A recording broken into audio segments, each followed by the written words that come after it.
Commander Elaine Wright stood frozen on the bridge of the Earth ship Pathfinder *. Her eyes were fixed on the main screen as the alien message played for the third time. The voice, though translated into English, still carried a tone of fear that needed no translation. This is the Galactic Union High Command broadcasting on all emergency channels. The Voidborn have breached the outer defense line. All combat-ready vessels must report to the Arcturus sector immediately. This is not a drill. Elaine looked around at her crew. Most were new to deep space missions. Earth had only joined the wider galactic community 30 years ago, and humans were still finding their place among the stars. "Play it again," ordered Captain Frank Carter as he walked onto the bridge. He was an older man with gray hair and eyes that had seen Earth's wars before humans knew aliens existed. Communications Officer Keith Daniels nodded and pressed a button on his console. The message repeated, its urgency filling the quiet bridge. "Sir, all Galactic Union members are required to send help," said Elaine. "But you know what they think of us." Everyone knew. In the 30 years since first contact, humans had earned a reputation across the galaxy. Not as warriors, not as scholars, but as cowards. It wasn't fair, Elaine thought. Humans weren't cowards. They were careful, smart. When faced with a stronger enemy, humans didn't throw their lives away in some pointless last stand. They retreated, watched, learned, and came back with a better plan. The aliens didn't understand this. Many Galactic Union species valued glory in battle above all else. They saw the human way as weakness. "What are the Voidborn?" asked Navigator Ben Collins, his young face showing worry. "I've never heard of them." Captain Carter sighed. "No one has, son. At least not until recently. From what little the Union has shared, there's some kind of energy beings from outside our galaxy. They feed on stars and planets. They've destroyed 3 outer worlds already." Elaine checked the ship's position on the star map. "We're 5 days from the Arcturus sector at top speed." "Sir." Frank Carter was quiet for a long moment. He looked at each crew member on the bridge. The Pathfinder wasn't a warship. It was an exploration vessel with light weapons for defense. Going to face an unknown enemy that scared even the advanced Union species was probably suicide. "Sir," said Keith from his station, "I'm picking up transmissions from other Union ships. Many are refusing the call. They're retreating to protect their home systems." Elaine wasn't surprised. For all their talk of bravery, many alien species were practical when truly threatened. Captain Carter took his seat in the command chair. "Send a message to Earth Command. Tell them about the situation. Ask for instructions." The bridge was silent as Keith sent the message. The response came faster than anyone expected. "Earth Command to Pathfinder *. Proceed to Arcturus sector at maximum speed. All available Earth ships are being mobilized. Help is coming." Frank Carter nodded, as if he had expected this answer. "Plot a course to Arcturus, Mr. Collins. Maximum speed." "Sir." Elaine stepped closer to the captain's chair. "We're really going. The Pathfinder * isn't built for combat." Carter looked up at her with a small smile. "Commander Wright, sometimes the only people who show up to a fight are the ones smart enough to be afraid." He turned to address the entire bridge. "Send word to all crew. We're responding to a distress call. The Galactic Union needs help, and Earth answers. It's what we do." As the Pathfinder * changed course, Elaine wondered how many other human ships were doing the same. And more importantly, how many alien ships, with their superior technology and weapons, would actually show up. She had a feeling the galaxy was about to learn something new about humans. Sometimes, the ones you call cowards are the only ones brave enough to help when it really matters. Admiral Diane Hoffman stood before the large window in the Earth Defense Council chamber. The view of the snow-covered mountains outside New Geneva offered no comfort today. Behind her, 12 men and women sat around a round table, the leaders of Earth's military and government. "The Voidborn are unlike anything we've seen before," she said, turning to face them. She pressed a button, and a 3D image appeared above the table. It showed dark, swirling shapes that seemed to bend the light around them. They don't use ships like we do. They are the ships, living energy that can travel through space. President Paul Henderson leaned forward. He was a tall man with kind eyes that now showed deep worry. And the Galactic Union wants our help to fight these things. The same union that calls us primitive apes. Yes, sir, Diane said. Their message went to all member worlds, but we're getting reports that many advanced species are not responding. They're pulling back to defend their home systems. General Alan Jackson snorted. He had a scar across his face from the Mars fighting years ago. They mock us for being careful, for not throwing our soldiers into hopeless battles. They call us cowards. And now that there's real danger, where are they? Strategic Director Olivia Martinez tapped her screen. Based on the data we've received, the Voidborn have destroyed 3 outer worlds. Nothing survived. Not people, not buildings, not even bacteria. They seem to consume all energy from a planet until it's just a dead rock. The room grew quiet as everyone thought about what that meant. How many ships can we send? Asked the president after a long moment. Diane touched her screen, bringing up a list. The Pathfinder is already on its way. We can have 10 more ships there in 5 days. If we call in everything, including the ships protecting our colonies, we could send 67 vessels in total. That would leave Earth with minimal defenses, warned General Jackson. President Henderson stood up and walked to the window. For a minute, he just looked at the peaceful mountains. When humans first went into space, we hoped to find friends. Instead, we found a galaxy that looked down on us. They took our resources. They limited our expansion. They called us cowards because we don't fight the way they do. He turned back to the table. But now they need help, and I think we should give it. Sir, said Olivia, the Voidborn might come to Earth next. Maybe we should keep our ships here, like the other species are doing. The president shook his head. If these Voidborn consume worlds one by one, hiding won't save us.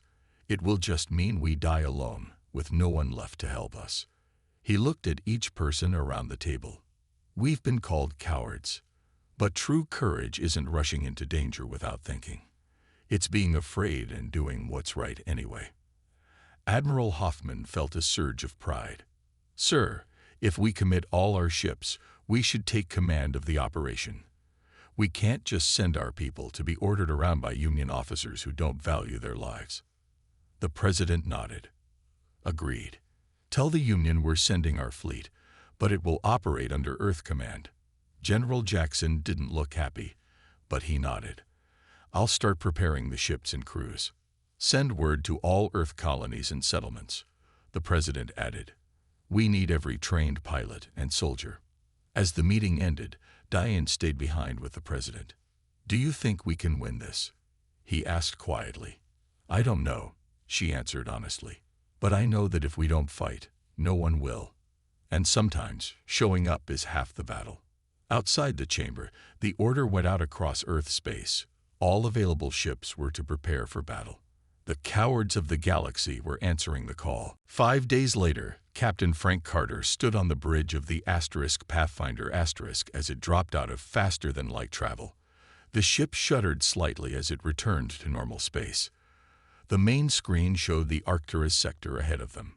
Scan for Union ships, Frank ordered.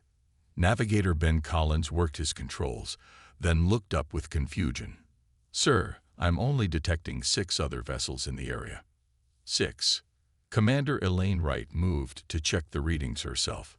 That can't be right. The Galactic Union has over 5,000 ships. Where are they? Communications Officer Keith Daniels listened to his earpiece. Sir, I'm receiving a transmission from the Defiance *. It's Admiral Hoffman. The main screen changed to show Admiral Hoffman's face. She looked tired but determined. Captain Carter, welcome to Arcturus. The rest of Earth's fleet will arrive within the next 12 hours. Frank frowned. Admiral, where is the Union fleet? We're only detecting a few ships. Hoffman's expression hardened. Those few ships are all human vessels that arrived ahead of our main force. No other Union species has sent ships yet. They're all evaluating the situation or preparing defensive positions around their core worlds. A shocked silence fell over the bridge. Elaine couldn't believe what she was hearing. The mighty Galactic Union, with its advanced technology and proud warrior races, had abandoned the outer worlds to their fate. So only humans answered the call? She asked. Admiral Hoffman nodded. It seems our reputation for being cowards doesn't apply when actual courage is needed. Frank sat down heavily in his command chair. What about the Voidborn? Any sign of them? Our long-range sensors detected them moving through the system. They'll be here in about 20 hours. Hoffman looked at something off-screen. I'm sending you all the data we've collected so far. The Voidborn are unlike anything we faced before. The bridge crew watched as images appeared on their screens. Dark, swirling masses of energy that seemed to bend light around them. In one recording, a small moon was touched by one of these masses. Within minutes, the moon cracked apart and turned gray as all energy was drained from it. Our weapons might not work against them, said Ben, looking worried. Then we'll find something that does, Frank replied firmly. Humans have always adapted when faced with superior forces. It's how we survived on Earth. Over the next few hours, more human ships arrived. The * Guardian *, the * Dauntless *, the * Sanctuary *, and dozens more. By the time the Voidborn were expected, 67 Earth ships were positioned in the Arcturus sector. Admiral Hoffman called all ship captains to a virtual meeting. Her face appeared on screens throughout the fleet. I won't lie to you, she said. We're facing an enemy we don't understand, with weapons that might not work. The rest of the Galactic Union has chosen to hide. Only Earth has answered the call. She paused, looking at each captain in turn. They call us cowards because we retreat when necessary, because we value survival, because we don't throw our lives away in pointless last stands. Her eyes flashed with pride. Today, we'll show them what real courage looks like. Not blind stubbornness, but the willingness to face fear and still do what's right. On the * Pathfinder *, Frank turned to his crew. Battle stations. Prepare for contact with the enemy. As the crew moved to their positions, Elaine stayed by the captain's side. Do you think we can win this? She asked quietly. Frank smiled slightly. I think we can survive it. And sometimes, that's how you win. The first alarm sounded. On every screen across the human fleet, the sensors showed the same thing. The Voidborn had arrived. The Voidborn looked like storms in space. Dark clouds that twisted and turned, with flashes of strange purple light inside them. There were 5 of them, each bigger than the largest human ship. Fire main weapons, ordered Admiral Hoffman from the * Defiance *. All across the human fleet, lasers and missiles launched toward the Voidborn. The lasers seemed to bend and fade as they hit the dark clouds. The missiles exploded, but the explosions just rippled across the surface of the energy beings without doing much harm. Our weapons aren't working, reported Keith from his station on the * Pathfinder *. At least not well enough. Captain Frank Carter watched the battle unfolding on his screen. 2 small human ships, the * Swift * and the * Ranger *, moved too close to one of the Voidborn. Dark tendrils reached out and touched them. In seconds, all the lights on the ships went out. They drifted, lifeless. Pull back, Frank ordered. All ships, retreat to position Beta. Commander Elaine Wright looked at him. Sir, we're running away. Frank nodded. Yes, we're doing what humans do best. We're surviving to fight another day. All across the fleet, human ships began to move away from the Voidborn. The energy beings followed, but not quickly. They seemed more interested in the planets than the ships. On the * Defiance *, Lieutenant Commander Greg Walters watched the retreat carefully. He noticed something important. Admiral, he said, the Voidborn, aren't chasing us past a certain distance. They stop following after about 10,000 kilometers. Admiral Hoffman studied the data. You're right. They had a limit to how far they'll pursue. That's useful information. Over the next 3 days, the human fleet used this knowledge. They would approach the Voidborn, fire their weapons, then retreat before the energy beings could catch them. Each time, they collected more data on how the Voidborn behaved. Chief Science Officer Natalie Rivera made another important discovery. The Voidborn don't stay solid all the time, she explained during a fleet meeting. They phase in and out of our space. You can see it in the readings. There's a pattern. She showed them the data. Every 14 minutes, the Voidborn would shimmer and become less solid for about 3 seconds. During those 3 seconds, they're vulnerable, Natalie said. Our weapons might work then. Captain Ryan Mills of the Guardian had an idea. What if we modified our gravity generators? We could create a focused gravity pulse. When the Voidborn are in their vulnerable state, we hit them with it. Chief Engineer Luis Rodriguez nodded. It could work. The gravity pulse would disrupt their energy pattern. But we'd have to get close, and the timing would have to be perfect. Admiral Hoffman considered the plan. It was risky. They would have to approach the Voidborn, wait for the right moment, fire the gravity pulse, and then retreat immediately. It's a hit-and-run tactic, she said. Exactly what humans are good at. For the next day, all the ships worked to modify their gravity systems. They practiced the timing, making sure they could hit the 3-second window when the Voidborn were vulnerable. On the Pathfinder Commander Elaine Wright helped the crew prepare. She thought about how the other species in the galaxy saw humans. They thought running away was weakness, but humans knew better. Sometimes, the smart move was to back off, watch, learn, and come back with a better plan. Ready for the first test run, announced Frank.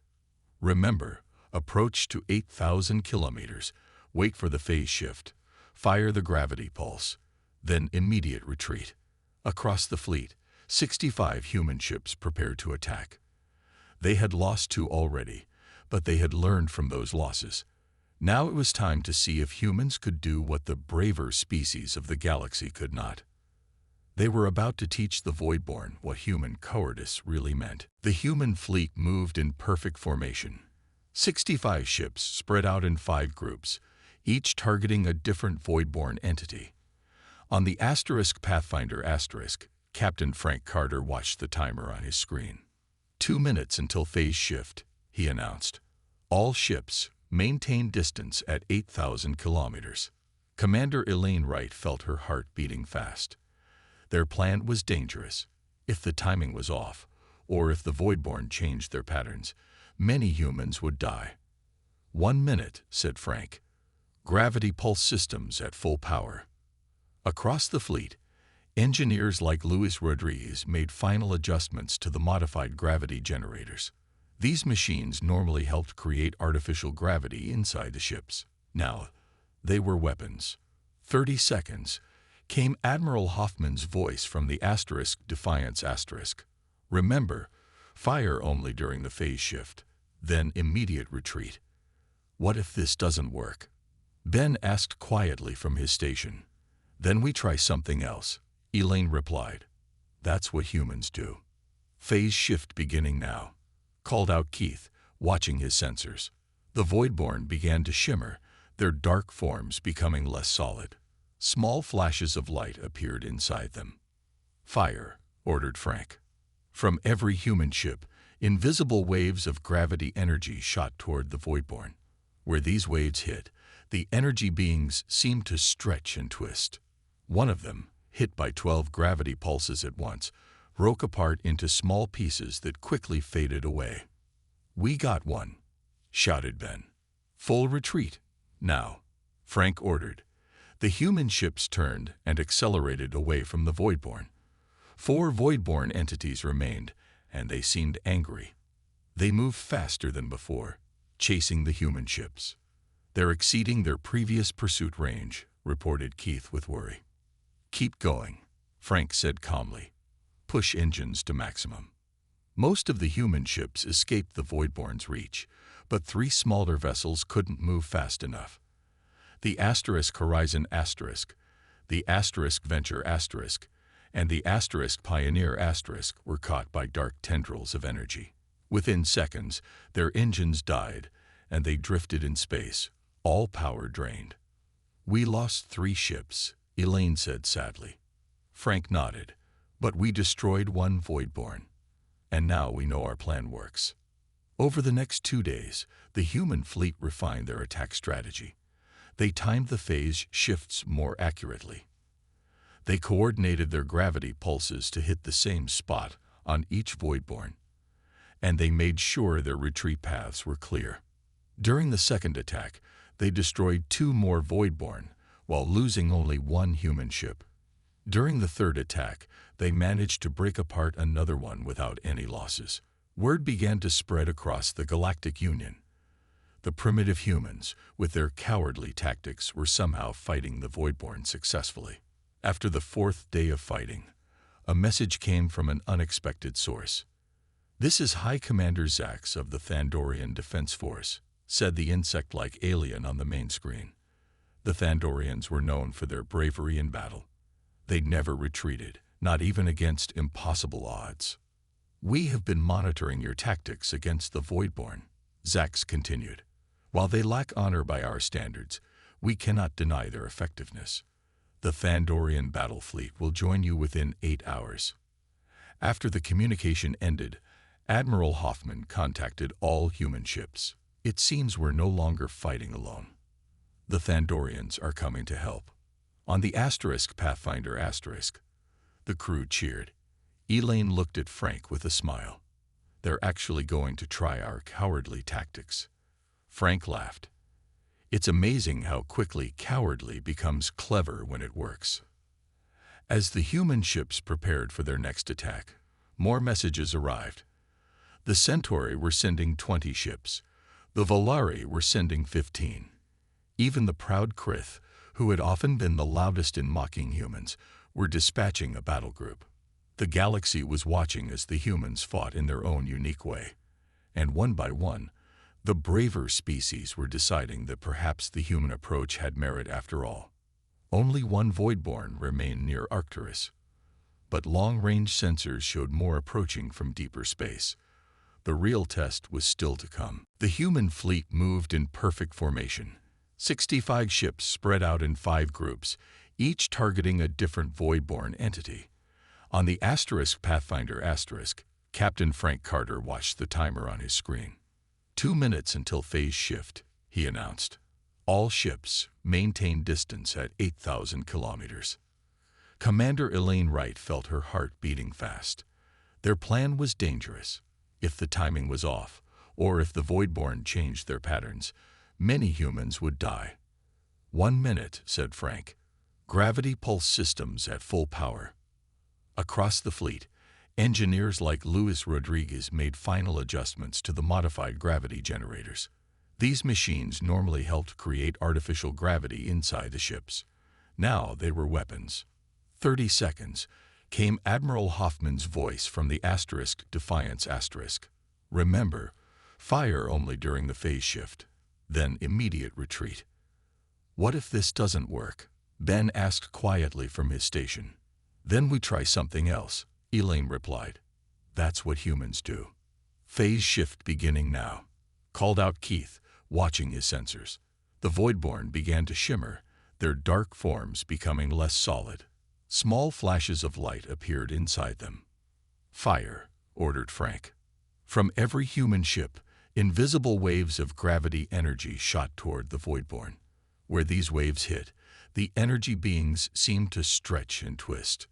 One of them, hit by 12 gravity pulses at once, broke apart into small pieces that quickly faded away. We got one, shouted Ben. Full retreat, now, Frank ordered. The human ships turned and accelerated away from the Voidborn.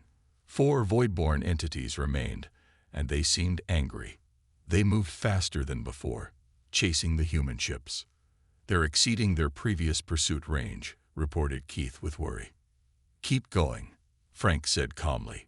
Push engines to maximum. Most of the human ships escaped the Voidborn's reach, but 3 smaller vessels couldn't move fast enough. The Asterisk Horizon Asterisk, the Asterisk Venture Asterisk, and the Asterisk Pioneer Asterisk were caught by dark tendrils of energy.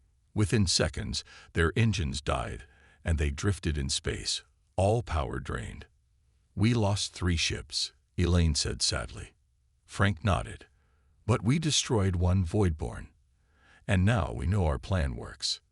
Over the next 2 days, the human fleet refined their attack strategy. They timed the phase shifts more accurately. They coordinated their gravity pulses to hit the same spot on each Voidborn. And they made sure their retreat paths were clear. During the second attack, they destroyed 2 more Voidborn while losing only 1 human ship.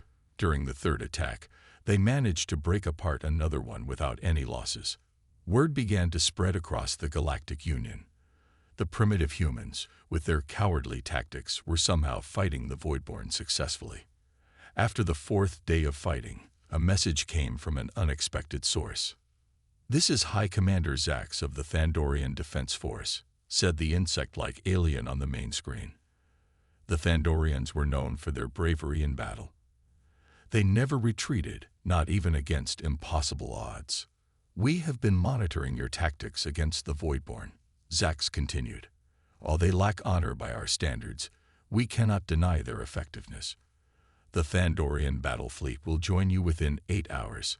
After the communication ended, Admiral Hoffman contacted all human ships. It seems we're no longer fighting alone. The Thandorians are coming to help. On the Asterisk Pathfinder Asterisk, the crew cheered. Elaine looked at Frank with a smile. They're actually going to try our cowardly tactics. Frank laughed. It's amazing how quickly cowardly becomes clever when it works. As the human ships prepared for their next attack, more messages arrived. The Centauri were sending 20 ships. The Volari were sending 15. Even the proud Krith, who had often been the loudest in mocking humans, were dispatching a battle group. The galaxy was watching as the humans fought in their own unique way, and one by one, the braver species were deciding that perhaps the human approach had merit after all. Only one Voidborn remained near Arcturus, but long-range sensors showed more approaching from deeper space.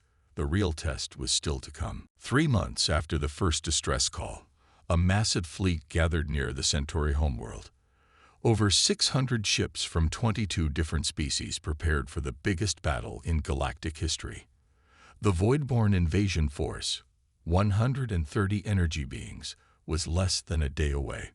Admiral Diane Hoffman stood on the bridge of the Asterisk Defiance Asterisk, now the command ship for the entire Allied fleet. Captain Frank Carter and Commander Elaine Wright had joined her from the Asterisk Pathfinder Asterisk. "Every ship has been modified with our gravity pulse technology," reported Frank, "and all crews have been trained in hit-and-run tactics." Diane nodded. It was still strange to see Thandorian warships practicing retreat maneuvers, or proud Krith vessels moving in quick, darting patterns instead of their usual straight-ahead charges. But the success of the human approach could not be denied. "The galaxy has changed," said Elaine, looking at the fleet display. 3 months ago, we were the cowards of the Union. Now everyone fights like us." High Commander Zax of the Thandorians joined them on the bridge. His insect-like face couldn't show human expressions, but his voice carried respect. "Before this war," he said, "my people would have died before retreating from battle. We thought it was weakness to step back from a fight." He clicked his mandibles. "Now we understand. True strength is knowing when to fight and when to wait, when to stand firm and when to move away." "The Voidborn have entered the system," announced the sensor officer. "They will reach our position in 20 minutes. Diane turned to address the bridge crew. "Send the signal to all ships. Execute Battle Plan Humanity." Across the Allied fleet, ships moved into their assigned positions. They had practiced this plan for days. It was a complex dance of approach, attack, and retreat, all timed to the Voidborn's phase shifts. When the energy beings arrived, They came in a massive dark cloud that seemed to swallow the stars behind them. They moved directly toward the Centauri homeworld, a beautiful blue planet with 2 billion people living on it. "First wave, engage," ordered Diane. 200 fast ships darted forward, led by the quick Volari vessels. They approached the Voidborn, fired their gravity pulses during the phase shift, then quickly retreated. 20 Voidborn broke apart and dissolved. "Second wave, engage," Diane continued. Another group of ships moved in, attacking from a different angle. More Voidborn were destroyed, but some managed to catch Allied vessels, draining them of power. For hours, the battle continued. Wave after wave of ships attacked during the vulnerability windows, then pulled back to safety. The Voidborn tried to adjust their tactics, tried to predict where the attacks would come from, but the Allied fleet kept changing their approach. By the end of the day, the last Voidborn had been destroyed. The Allied fleet had lost 87 ships, including 23 human vessels. But the Centauri homeworld was safe. The invasion had been stopped. 1 week later, representatives from all Galactic Union species gathered on the Centauri diplomatic station. Admiral Hoffman, Captain Carter, and Commander Wright attended for Earth. The station's main hall was filled with aliens of all shapes and sizes, many wearing symbols of mourning for those lost in the battle. High Counselor Vrax, the 12-foot crystalline leader of the Galactic Union, addressed the crowd. His translator converted his light patterns into words everyone could understand. For thousands of years, the species of our union have valued one kind of courage: the courage to stand and fight, no matter the odds. Vrax's body glowed softly. The humans showed us another kind of courage: the courage to retreat when necessary, to adapt, to survive so that you can fight again. He turned to face the human representatives. What we called cowardice was wisdom. What we mocked as weakness was strength. Admiral Hoffman stepped forward to receive the Union's highest honor, a crystal star that glowed with inner light. As she accepted it, she noticed something surprising on many of the alien ships visible through the station's windows: small Earth flags painted on their hulls. Later, as the human officers prepared to return to their ships, Commander Wright smiled at Captain Carter. "Look at that," she said, pointing to a group of young Thandorians practicing human-style fighting moves. "Being called a coward isn't an insult anymore." Frank nodded. "Sometimes the bravest thing you can do is run away, so you can come back smarter and stronger tomorrow." Across the galaxy, a new saying began to spread: "Fight like a human." It wasn't a joke anymore. It was the highest of compliments.